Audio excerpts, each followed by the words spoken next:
नाशिक महानगरपालिकेच्या महापौर आणि उपमहापौर पदाची आज निवडणूक होत आहे आणि नाशिक शहराला आज नवीन महापौर मिळणार आहे। आजवरच्या इतिहासामध्ये हिमगौरी आडके या 17व्या महापौर म्हणून महापौर पदावर विराजमान होतील, तर दुसरीकडे भारतीय जनता पक्षाचा हा चौथा महापौर असणार आहे।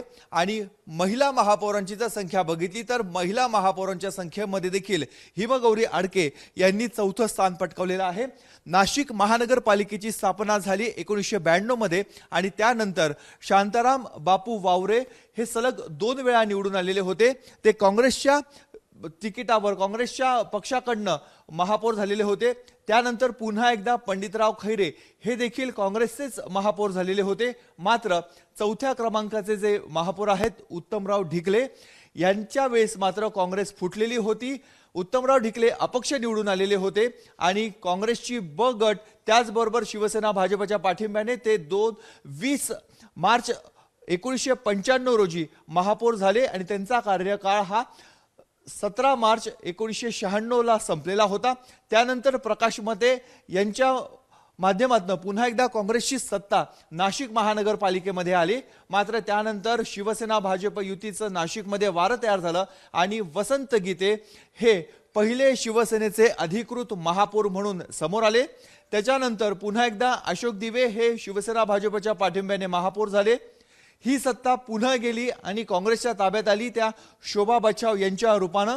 शोभा बच्छाव ह्या काँग्रेसच्या नगरसेविका होत्या आणि 20 मार्च 1999 पासून 15 मार्च 2002 पर्यंत त्यांनी नाशिकचं महापौर पद भूषवलेलं होतं।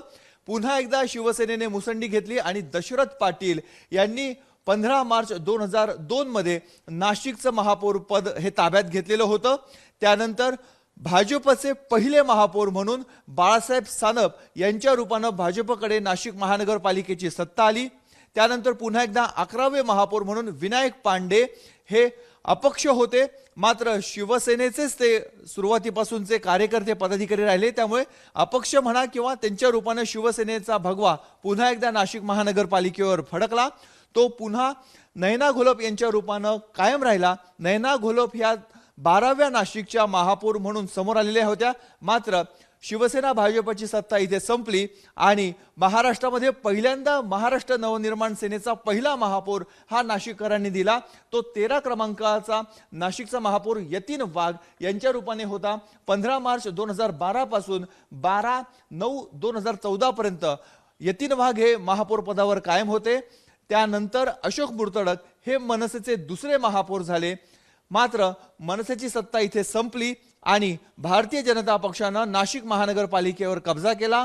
रंजना भानसी ह्या भाजपच्या महापौर म्हणून विराजमान झाल्या। त्यांच्या पाठोपाठ 16वे महापौर म्हणून सतीश कुलकर्णी हे महापौर पदावर विराजमान झाले। 22/11/2019 ते 14 मार्च 2022 पर्यंत त्यांचा सत्तेचा कालावधी होता आणि त्यानंतर प्रशासकीय राजवट ही सुरू झाली आणि आता आज नाशिक महानगरपालिकेला 17वा महापौर मिळणार आहे। तो देखील भाजपचाच आहे। भाजपचा हा चौथा महापौर आहे आणि महापालिकेच्या स्थापनेपासून आतापर्यंत नाशिक महानगरपालिकेला चौथ्यांदा महिला महापौर मिळणार आहेत आणि याच महिला महापौर याच खुर्चीवर विराजमान होणार आहे। त्यामुळे थोड्याच अवघ्या कालावधी बाकी आहे। काही तासांनी इथे नाशिकच्या नवीन महापौर विराजमान होतील। कॅमेरामन किरण कटारेसह मुकुल कुलकर्णी, एबीपी माझा, नाशिक। एबीपी माझा, उघडा डोळे बघा नीट।